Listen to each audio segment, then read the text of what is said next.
Good morning everybody. कैसे हो आप लोग। तो आज हम थर्मल फिजिक्स को आगे बढ़ते हैं। हम लास्ट क्लास में प्रिंसिपल ऑफ कैलोरीमेट्री देख चुके थे और लॉज ऑफ मिक्सचर भी देख चुके थे।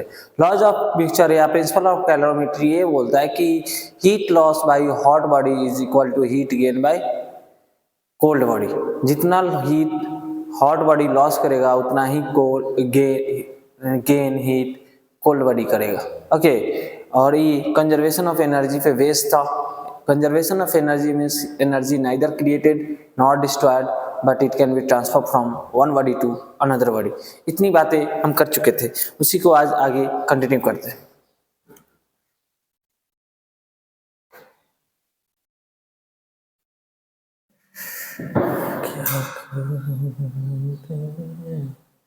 हम सारी चीजें देख चुके थे।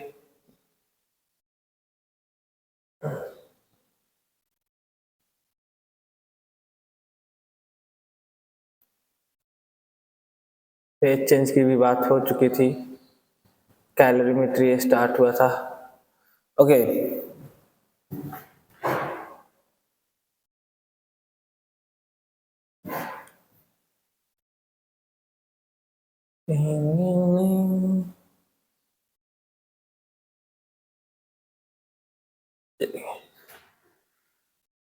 No phase change is involve. Law of mixture में कोई फेज का चेंज नहीं करेंगे। कुछ एजम्पशन हम मान के चले।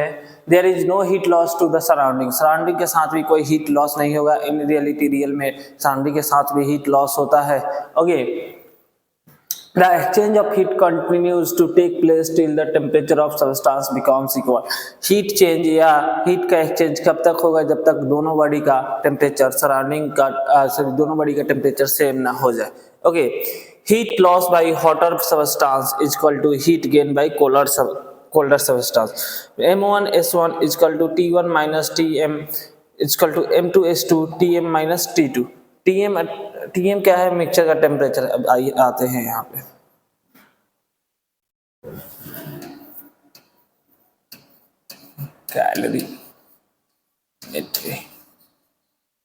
कैलोरीमेट्री बोलता है heat loss is equal to heat gain. एक बड़ी हीट को लॉस करेगा और अदर बड़ी हीट को क्या करेगा? गेन करेगा। ओके, अब देखते हैं, इसी में आगे करते हैं। एक हॉट बॉडी है, इसका टेम्परेचर T1 है, इसका मास M है, M1 है और स्पेसिफिक हीट कैपेसिटी S1 है। और एक और है जिसमें इसका टेम्परेचर T2 है और इसका मास M2 है, स्पेसिफिक हीट कैपेसिटी S2 है। Okay, for T1 is greater than T2, तो ये हो गया हॉट बॉडी और ये हो गया कोल्ड बॉडी। दोनों को हम मिक्स किए। मिक्स करने के बाद हमें जो मिक्सचर का टेम्परेचर मिला वो Tm मिला। ओके, मास दोनों का ऐड हो जाएगा, M1 प्लस M2 हो जाएगा और नया स्पेसिफिक हीट कैपेसिटी मिलेगा, S मिलेगा। तो हमें ये टी मिक्सचर का निकालना है, वो कितना होगा। तो टी मिक्सचर का कैसे निकालेंगे? तो टी मिक्सचर का निकालने के लिए टी मिक्सचर का कैसे निकालेंगे? Heat loss by hot body is equal to heat gain by cold body. Okay, heat loss is equal to heat gain। Okay, तो हीट लॉस कितना होगा? M1 S1। इसका टेम्परेचर T1 टी मिक्सचर से तो हम लिख सकते हैं temperature of mixture minus T1 equal to, okay, इसको लिख सकते हैं M2 S2 T2 minus temperature of mixture, क्योंकि इस क्वांटिटी को हमें पॉजिटिव रखना है। ओके, यहाँ से हमें मिक्सचर का टेम्परेचर मिल जाएगा। ओके, नो डाउट मिक्सचर का टेम्परेचर मिल जाएगा। एक और बात होता है, हम यहाँ पे भी कर सकते हैं कि sigma Q okay summation of Q is equal to 0। Okay Q1 plus Q2 is equal to 0। तो Q1 कितना होगा, M1S1 T1 minus T mixture plus M2S2 T2 minus T mixture, okay equal to 0।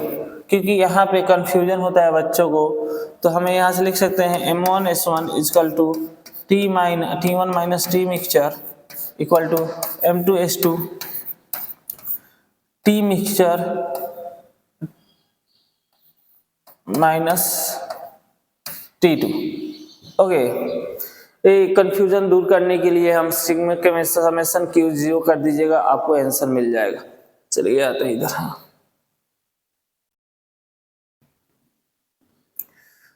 Okay, the temperature of three different liquid A, B, and C of equal masses are 10 degree, 15 degrees Celsius, and 20 degrees Celsius respectively. The temperature when A and B are mixed is 13 degree, and when B and C are mixed is 16 degree. What will be the temperature when A and C are mixed? तीन body है, तीनों का temperature दिया गया हुआ है, तीनों का मास बोला गया हुआ है, और तीनों का डिफरेंट लिक्विड है, तो तीनों का स्पेसिफिक हीट डिफरेंट होगा। अब उसको मिक्सचर कर दोगे तो देखो ए और बी को मिक्स करोगे तो 13 डिग्री सेल्सियस मिलेगा टेम्परेचर, बी और सी को मिक्स करोगे तो मिलेगा 16 डिग्री, और ए और सी को मिक्स करने के बाद आपको कितना टेम्परेचर मिलेगा। तो सिंपल सी है, कोई बड़ी बात है नहीं। ओके लगा दो, ए और बी को मिक्स करोगे तो प्रिंसिपल ऑफ कैलोरीमेट्री लगा दो, MS1 13 माइनस 10, MSB 13 15 माइनस 3। यहाँ से स्पेसिफिक हीट कैपेसिटी ए और बी में एक रिश्ता मिल जाएगा। ओके स्पेसिफिक हीट कैपेसिटी ए और बी में एक रिश्ता मिल जाएगा। ये मास तो कैंसिल हो जाएगा, 13 में से 3 गया, 3SA equal to 2SB, SA और SB में एक रिलेशन मिल जाएगा। अब यहाँ पे बी और सी को मिक्स कर दिया गया है, तो बी और सी को मिक्स किए तो ये रिलेशन मिला, तो यहाँ से SB आ गया 4SC, तो SC आ गया 1/4SB। ए और सी को मिक्स कर दो, ए और सी को मिक्स करो, स्पेसिफिक ए कैपेसिटी हम वहां से निकाले हैं और बी का यहाँ से निकाले, सी का यहाँ से निकाले, रख दोगे तो टेम्परेचर मिक्सचर का आ जाएगा अप्रॉक्स। मिक्सचर का टेम्परेचर आपको आ जाएगा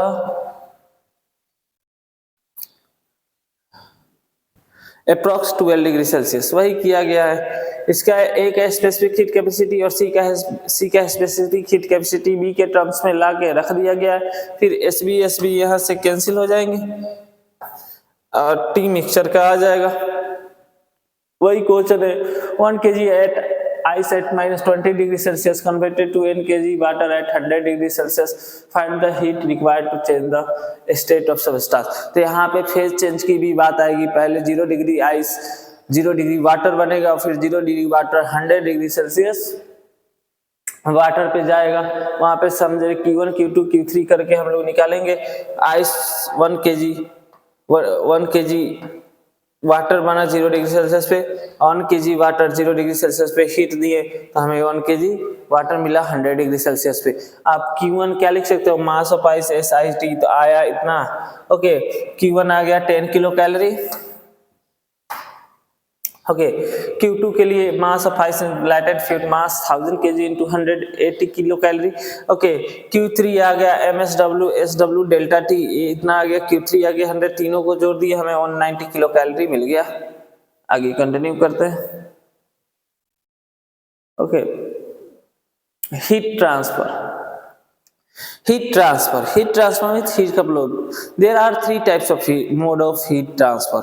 First conduction, second convection, third radiation। conduction generally solid में होता है, convection liquid में होता है, और radiation vacuum में होता है और gases में होता है। ओके तो radiation,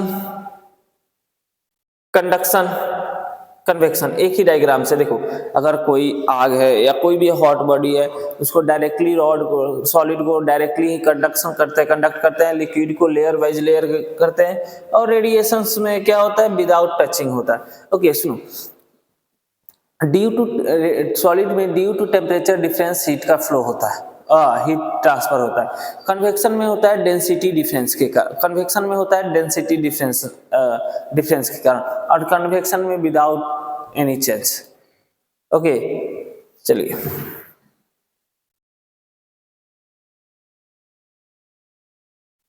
okay conduction heat conduction is the flow of the internal energy from a region of higher temperature to one at lower temperature by the interaction of adjacent particle in the intervening space without the actual transfer of particle. Conduction involves heat transfer but not mass transfer. अब यहाँ पे temperature T1 है, यहाँ पे temperature T2 है. T1 is greater than T2, तो यानी कि ये वाला बॉडी हॉट है, इधर वाला पोर्शन हॉट है, इधर वाला कोल्ड है. ओके तो इधर से हीट का ट्रांसफर होगा hot body to cold body. कैसे होगा? तो ड्यू टू टेम्परेचर डिफरेंस. जैसा ही इस इधर का बॉडी का क्या होगा, थोड़ा सा इंटरनल एनर्जी ज्यादा होगा तो ज्यादा वाइब्रेट करेंगे और इसको ट्रांसफर करते जाएंगे energy. Okay heat transfer due to molecular collision के कारण होता है. Kinetic energy gain is shared between the adjacent molecule. Average position of the molecule does not change.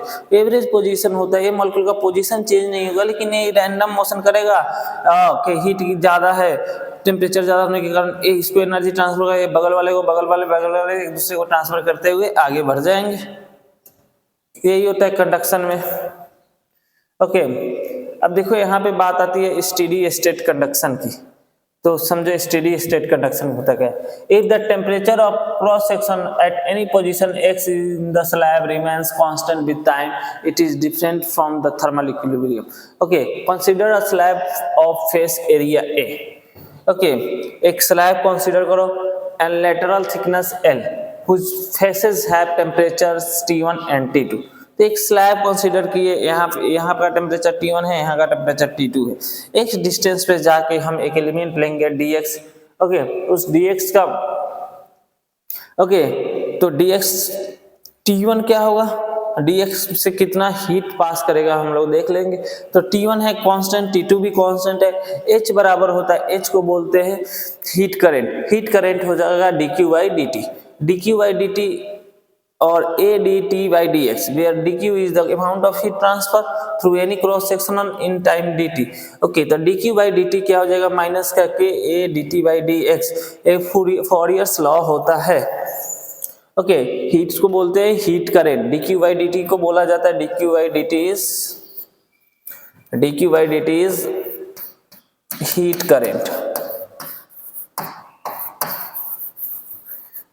dq by dt को हम लोग हीट करंट कहते हैं. ओके अब सुनो dq by हीट करंट आया dq by dt a dt by dx. Okay इसे हम लोग a भी लिख सकते हैं. ओके dq by dt को हम लोग k a dt by dx भी लिख सकते हैं. आगे बढ़ते हैं, कुछ मिस्टेक्स है, ज्यादा सोचने का नहीं. Thermal conductivity dq by dt को माइनस करके a dt by dx कर दिए. a dt क्या है, temperature.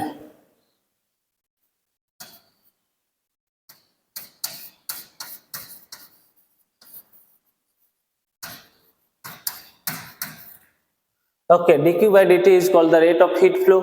dt by dx is called the temperature gradient. dt by dx क्या होता है, टेम्परेचर ग्रेडियंट होता है, यानी कि dx के साथ टेम्परेचर का चेंज. ओके डिस्टेंस के साथ. k is the constant for the material of the slab and is called thermal conductivity. k को क्या बोलते हैं, थर्मल कंडक्टिविटी बोलते हैं. Thermal conductivity refer to the ability of given material to conduct और transfer heat. Thermal conductivity means कौन कितना heat को कंडक्ट कर देता है. ओके आप जनरली देखिएगा कि स्टोन का हीट कंडक्टिविटी बहुत ज्यादा होता है, इंसुलेटर का तो इनफिनाइट होता है. इंसुलेटर क्या करते हैं, इंसुलेटर का तो जीरो होता है, हीट कंडक्ट ही नहीं करते. Okay the greater the value of k for a material the more rapidly will heat conduct. okay heat sand का हीट कंडक्टिविटी काफी ज्यादा होता है. यहाँ पे लिखा हुआ है सॉलिड का k लिक्विड से ज्यादा होता है, लिक्विड का k गैस से ज्यादा है, मेटल का k थर्मल कंडक्टिविटी सॉलिड से ज्यादा होता है, मेटल का नॉन मेटल से ज्यादा होता है. देखिए क्वेश्चन चेक करते हैं. A hollow tube has a length L, inner radius R1 and outer radius R2. The material has a thermal conductivity K find the rate of heat flow through the walls of the tube if the flat ends are maintained at the temperature T1 and T2. T2 is greater than T1. Okay, देखिए ये T2 है, ये T1 है, इनका length है L, T2 is greater than A, इनका cross sectional area है A. Okay, तब देखिएगा dq बाई dt को मैंने लिखा माइनस का k dt बाई dx होता है, फार्मूला ये होता है ना, dq by dt heat current का फार्मूला क्या होता है, माइनस का k a by dt by dx. एक टेम्परेचर ग्रेडियंट होता है, तो यहाँ dx कितना है, l के बराबर है, इस लेंथ के बराबर है. ओके, dq बाई dt क्या कर दिए, k by l. Cross sectional area कैसे निकालेंगे, pi r s 2 square minus pi r s square. अंदर में तो कोई एरिया है ही नहीं, जो भी है इस वाला एरिया पे है. ओके, तो आप यहाँ से सॉल्व करो तो आपको ये आंसर मिल जाएगा. सिंपल क्वेश्चन था, कोई ज्यादा टफ था नहीं, आसानी से बन जानी चाहिए. Okay, analogy between Fourier's law and Ohm's law. Fourier's law heat conduction का बोलता है और ओम्स लॉ चार्ज का कंडक्शन का. फूरियर्स लॉ को हीट करंट को बोलते थे, हीट करंट को हम लोग H से डिनोट करते थे, हीट करंट को V denoted by H. H को बोलते थे dq बाई dt. कितना था, माइनस का k a dt by dx, यही था. Delta T by okay R. Okay, तो यहाँ पे करंट बराबर होता है डेल्टा वी बाई आर. तो डेल्टा वी डेल्टा टी से कन्वर्ट हो गया. ओके, और आर हो गया कन्वर्ट 1 अपॉन के से, 1 अपॉन के से, और बाई इंटू एल से. तो थर्मल रेजिस्टेंस आ गया एल बाई के, और हीट करंट आ गया delta T by R T. Okay, यहाँ पे delta V by delta R A Ohm's law है. ओके, और ये फूरियर्स लॉ है. सिंपल है, कोई बड़ी टफ चीज तो है नहीं. ओके, थर्मल कंडक्टिविटी बोला है. ओके, तो अब सीरीज में रहता है तो हम नॉर्मली R1 R2 कर देते हैं, पैरेलल में रहता है 1 अपन R1 प्लस 1 अपन R2. R इक्विवेलेंट निकालने के लिए एक दोनों का K1 K2 दिया हुआ है, दोनों को ऐड करेंगे तो इनका एक इक्विवेलेंट आ जाएगा K1 plus K2. Okay, K equivalent आ गया K1 K2 L1 plus L2 अपन K1 L2 plus K2 L2. Simple है. एन आइडेंटिकल स्लैब सबका एरिया सेम है, सबका लेंथ सेम है, तो थर्मल इक्विवेलेंट कितना हो जाएगा, K इक्विवेलेंट हो जाएगा 1 अपन K1 प्लस 1 अपन K2 प्लस 1 अपन K3 प्लस 1 अपन Kn अपॉन n. तो Q इफेक्टिव हो जाएगा Q1 plus Q3 Qn Q. तो Q effective K effective plus T1 minus T2 by L. Okay, K effective में यहाँ से निकाल लेंगे. सिंपल क्वेश्चन है, कोई बड़ी टफ चीज है नहीं, आप आराम से पढ़ो. 1 शॉट है, इसी कारण मैं लेक्चर को थोड़ा स्पीड में कर रहा हूँ, अदरवाइज मैं इन डेप्थ बताता आपको. 1 शॉट लेक्चर होने के कारण मैं आपको इन डेप्थ में नहीं बता पा रहा हूँ. आपको जल्दी जल्दी फॉर्मूलेज बना के चैप्टर को खत्म करना है आज, क्योंकि ये इसका तीसरा लेक्चर है. ऐसे ही रखे तो ये सब क्वेश्चन है, मैं PDF दे दूंगा, आप सॉल्व करना. कन्वेक्शन पे आते हैं. Convection is the mode of heat transfer by actual motion of matter. Actual motion of matter. आप कभी पानी को गर्म किए हो?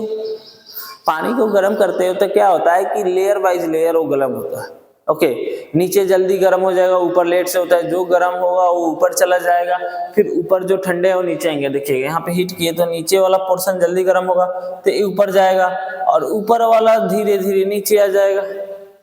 Okay, natural fluid moves due to density difference. Density का डिफरेंस होने के कारण जो फ्लूइड, अच्छा डेंसिटी, अगर किसी चीज का टेम्परेचर बढ़ा दिए तो डेंसिटी घट गया, तो अगर डेंसिटी घट गया तो चीजें ऊपर जाने लगेंगी. Okay, force fluid is move by means of external force, example fan, blower, etc. Okay, कोई दिक्कत नहीं. एनर्जी ट्रांसफर कंडक्शन में भी होता है, कन्वेक्शन में होता है. मास ट्रांसफर कंडक्शन में नहीं होता है, कन्वेक्शन में ट्रांसफर होता है. बस यही डिफरेंस है. ओके, कन्वेक्शन में एनर्जी भी ट्रांसफर होता है और मास भी ट्रांसफर होता है, लेकिन कंडक्शन में केवल एनर्जी ट्रांसफर होता है, मास का ट्रांसफर होता ही नहीं. अब देख लीजिए ना, नीचे वाले पानी का जो मास है ऊपर जा रहा है, क्योंकि नीचे हॉट हो गया तो लाइटर हो गया, डेंसिटी कम हो गया, ऊपर जाएगा. ऊपर वाला का डेंसिटी ज्यादा है वो नीचे आएगा. कोई बड़ी बात नहीं है, आप आराम से देखो, समझो, आगे बढ़ो. रेडिएशन. रेडिएशन क्या है? Heat transfer without the need for material medium. Radiation के लिए कोई हीट ट्रांसफर की जरूरत नहीं है। आप कभी आग के सामने जाके खड़ा रहना, आपका बॉडी हॉट हो जाएगा। क्यों? विदाउट टच किए हुए, क्योंकि रेडिएट हो रहा है। हर बॉडी एनर्जी रेडिएट करता है और बॉडी एनर्जी एब्जॉर्ब भी करता है। जो रेडिएटेड एनर्जी को एब्जॉर्ब करता है, सन से जो हीट आती है किस फॉर्म में आती है? रेडिएशन के फॉर्म में। ओके, ये fastest mode of heat transfer है। रेडिएशन क्या है? Fastest mode of heat transfer है, और कंडक्शन है स्लोएस्ट, और कन्वेक्शन उन दोनों के बीच का है। ओके, सन से हीट आया विदाउट किसी मीडियम के और हीट कर दिया, तो इसमें क्या इन्वॉल्व है? रेडिएशन इन्वॉल्व है। इसमें क्या है? रेडिएशन से।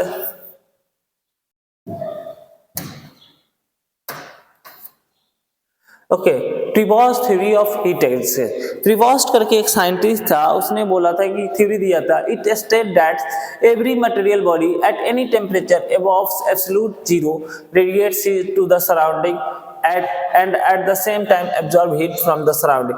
कोई भी बॉडी हो, अगर मैं ही हूं, अगर मेरा टेम्परेचर 0 केल्विन से ज्यादा, सॉरी एब्सोल्यूट टेम्परेचर से ज्यादा हो, -273 केल्विन, ओके, 0 केल्विन से अगर ज्यादा हो, तो मैं हीट को रेडिएट करूंगा और हीट को सेम टाइम एब्जॉर्ब भी करूंगा।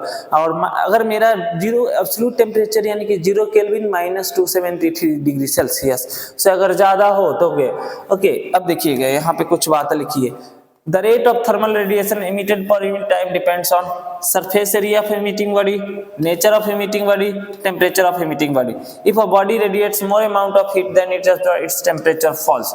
अगर मान लीजिए कोई बॉडी हीट रेडिएट कर रहा है, इमिट कर रहा है, तो उसका टेम्परेचर क्या होगा? धीरे धीरे कम होगा। यही बात तो लिखी है। If a body radiates more amount of heat than it's absorbed, then its temperature falls। बात सही है।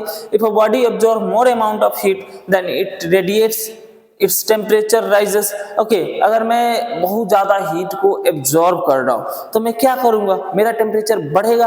अगर मैं ज्यादा हीट को इमिट करूंगा, रेडिएट करूंगा, तो मेरा टेम्परेचर गिरेगा। Okay, in thermal equilibrium body absorb and radiate the same amount of heat, its temperature remain constant. हाँ, अगर मैं जितना एब्जॉर्ब कर रहा हूँ इतना ही इमिट कर दे रहा हूँ, तो मेरा टेम्परेचर क्या रहेगा? सेम रहेगा। 3 बातें हैं। पहली बात कि अगर मैं इमिट करूंगा तो मेरा टेम्परेचर फॉल करेगा।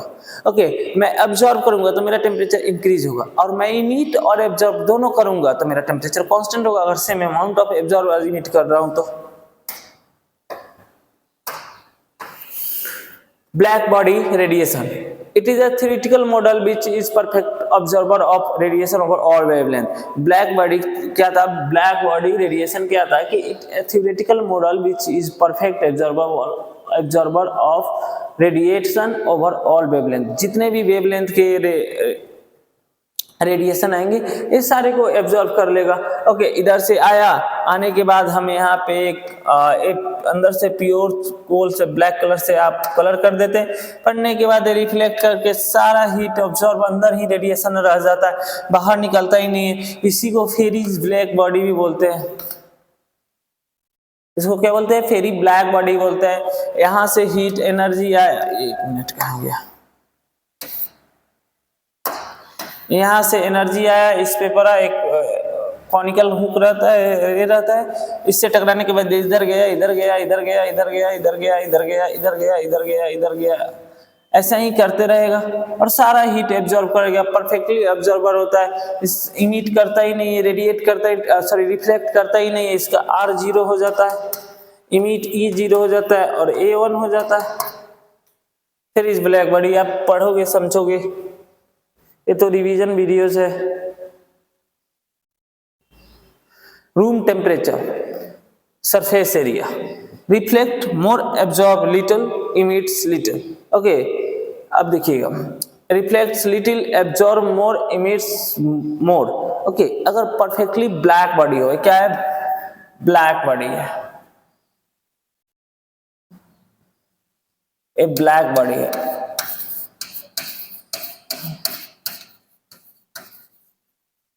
परफेक्टली ब्लैक बॉडी है, दिख नहीं रहा होगा क्योंकि बोर्ड भी काला है। रिफ्लेक्ट्स लिटिल, ओके, लिटिल क्या? 0, ऑब्जॉर्ब मोर, इमिट्स मोर। जितना एब्जॉर्ब करेगा उतना ही इमिट करेगा। यहाँ तक कि बोला जाता है कि good absorber is a good emitter, Kirchhoff's law. Okay, reflects more, okay, absorb little, emit little, good absorber of radiation are also good emitter, जो जितना एब्जॉर्ब करेगा उतना ही इमिट करेगा। चलिए आगे कंटिन्यू करते हैं। Kirchhoff's law. Ratio of emissive power to the absorptive power is same for all bodies at a given temperature and is equal to emissive power of black body at that temperature. Okay, अगर कोई body absorb कर रहा है उतना ही emit करेगा, और ratio of emissive power to the absorptive power is same for all the bodies at a given temperature and is equal to emissive power of black body. Okay, सुनिए गए बातें, बात तो बहुत भयानक लिखी गई है, भयानक बातों को हम लोग समझेंगे। भयानक बातों में लिखा हुआ है ratio of emissive power to the absorptive power, ये इमिसिव पावर है to the absorptive power is equal to at a given temperature is equal to emissive power of black body. तो ब्लैक बॉडी के emissive power के बराबर होता है, यही बात है लिखा हुआ, E body is equal to A body के बराबर। ओके, इमिसिविटी अगर परफेक्टली ब्लैक बॉडी है तो ई का वैल्यू 1 हो गया, ए ई का वैल्यू 1 हो गया, तो emissive power is equal to 1 into absorptive power for perfectly black body. Good observer are good emitter and bad observer are bad emitter. इसी कारण आप डेजर्ट में देखते हो कि दिन जितना हॉट होती है रात उतना ही कोल्ड होता है, क्योंकि इस दिन में जो रेडिएशंस है, हीट है, वो सैंड काफी जल्दी एब्जॉर्ब करती है, गुड एब्जॉर्बर होती है, उतना ही जो गुड एब्जॉर्बर होता है उतना ही अच्छा गुड इमिटर भी होता है। तो रात में सारा हीट जैसे ही टेम्परेचर रेडिएशन आना बंद हुआ उतना ही जल्दी सारा इमिट कर देगा हीट, तो दिन काफी ठंड गर्म होती है और रात काफी ठंड होती है। Energy spectrum of black body. A black body emits radiation of all possible wavelength. A black body emits radiation of all possible wavelength. Okay, at given temperature, energy is not uniformly distributed over all wavelength. Okay, intensity increase up to a certain maximum value with wavelength then decrease. Energy intensity पहले कुछ value के लिए increase हुआ है, फिर decrease होना शुरू कर दिया गया हुआ। ओके, एरिया ई दे देगा, E lambda d lambda sigma T के power 4। Okay, E is equal to sigma t के पावर 4। चलिए, Wien's displacement law. The wavelength of highest intensity is inversely proportional to absolute temperature of the emitter. Okay, थोड़ा सा आते हैं। Okay, Wien's displacement law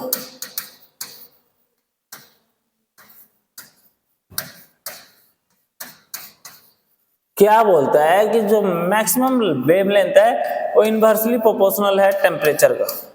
okay, तो हम बोल सकते हैं lambda maximum is equal to 2 is equal to constant, इस कांस्टेंट को बोलते हैं v क्या होता है, v इज कांस्टेंट तो है। Okay okay, where v is constant, okay where v is a constant means constant का v का वैल्यू है 2.189 into 10 to the power -3 meter, यानी कि 3 अप्रॉक्स 3 इंटू 10 के पावर -3 मीटर कर दीजिए मीटर केल्विन। ओके, अब सुनिएगा, lambda max into T is equal to B constant. तो देखिएगा इसका लैम्डा मैक्स है तो टी भी ज्यादा होना चाहिए। ओके, तो T4 is greater than T3 is greater than T2 is greater than T1, तो lambda 4 maximum, lambda 3 maximum, lambda 2 maximum, lambda 1 maximum less होगा। ए ऑर्डर में, ये ऑर्डर आ रही है ना समझ में? ओके, ये ऑर्डर आ रही है ना, और ये वाला समझ में? चलिए आगे कंटिन्यू करते हैं। Okay, Stephen's law. The thermal emitted by a body of a surface area A per unit time is given when dq by dt is equal to sigma A t to the power 4. Okay, सुनिएगा, dq by dt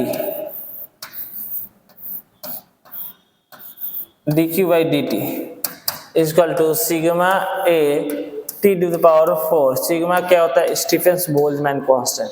okay, Stefan's Boltzmann constant होता है. Okay, sigma E ए भी छोड़ देते, ए छूट गया था, A भी लिख लो. Sigma E A, sigma E A. Okay, sigma का वैल्यू दिया हुआ है 5.67 into 10 to the power -8 weber metre square के power T. Temperature of an absolute scalar E emissivity of the surface. Okay, E का value 0 से ज्यादा 1 से कम होता है. परफेक्टली ब्लैक बॉडी के लिए ई का वैल्यू 1 होता है. ओके, ए का भी वैल्यू 1 होता है. Okay, net rate of heat loss is equal to power net sigma A T के पावर 4 माइनस टी के पावर सराउंडिंग, जिसे हम माइनस का ms dt बाई dt कर सकते हैं. टेम्परेचर ग्रेडियंट होता है, टेम्परेचर ग्रेडियंट.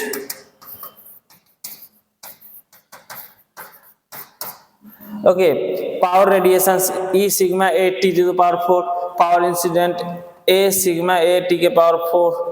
ओके, ए क्या होता है? एब्जॉर्प्टिव पावर होता है, ई इमिसिव पावर होता है, हम ऑलरेडी देख चुके हैं. Rate of cooling. The rate of loss of heat of the body is directly proportional to the distance of temperature. Okay, difference of temperature of the body and surrounding, and the law holds for any small difference in the temperature. dq by dt1 is equal to sigma a t to the power 4. dq by dt2 is e sigma a t to the power 4 s. surrounding का power net is equal to sigma e sigma a t के power 4 minus t के power surrounding का power 4 ms minus dt. rate of cooling dt by minus dt by dt is equal to a times t के power 4 minus t के power 4 surrounding के temperature के power 4. ये body है, surrounding है. Okay, Newton's law of cooling. Rate of cooling let delta T T minus T के surrounding T के power 4 T के सराउंडिंग प्लस टी के डेल्टा टी के पावर 4 टी के पावर 4. ये सब सॉल्व करोगे, ये देखो सिंपल है. ओके, सराउंडिंग का टेम्परेचर बाहर ले लिया, अंदर में 1 plus delta T by delta S. Okay, binomial expression लगाए. बाइनोमियल एक्सप्रेशन लगाने के बाद हम 4 डेल्टा टी टी टी के पावर 4 माइनस टी के प्लस ए टी के पावर माइनस टी के पावर. ओके, यहाँ पे आ गया D T by T minus T के सराउंडिंग सम कांस्टेंट के इंटू डी टी. क्लियर है?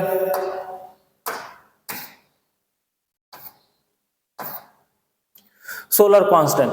Solar electromagnetic radiation per meter square area on the earth surface. Power radiated by sun is equal to sigma a t के power 4 sigma 4 pi r square t के power 4. intensity on earth surface. okay, intensity on earth surface is equal to, intensity क्या होता है? Power. Intensity होता है energy per unit time. Okay, per unit area per unit time. Okay, तो इस intensity दिया है sigma 4 pi R square temperature के power 4 upon 4 pi D square. D क्या है होता है?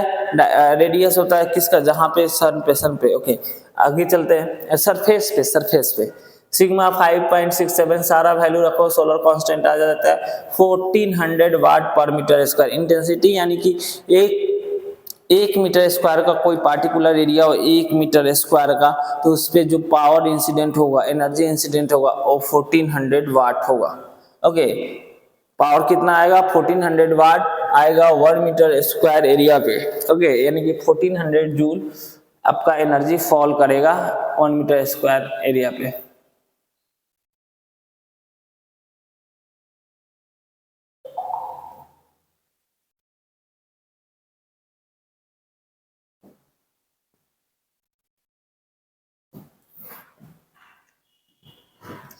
तो ये था थर्मल प्रॉपर्टीज ऑफ मैटर. उसके बाद हम स्टार्ट करेंगे काइनेटिक थ्योरी ऑफ गैसेस। ये जो था वन शॉट था, आई होप 3 लेक्चर में मैं आपको कंप्लीट कर दिया। अगला देखेंगे काइनेटिक थ्योरी ऑफ गैसेस पे, कल मैं उसको खत्म कर दूंगा काइनेटिक थ्योरी ऑफ गैसेस।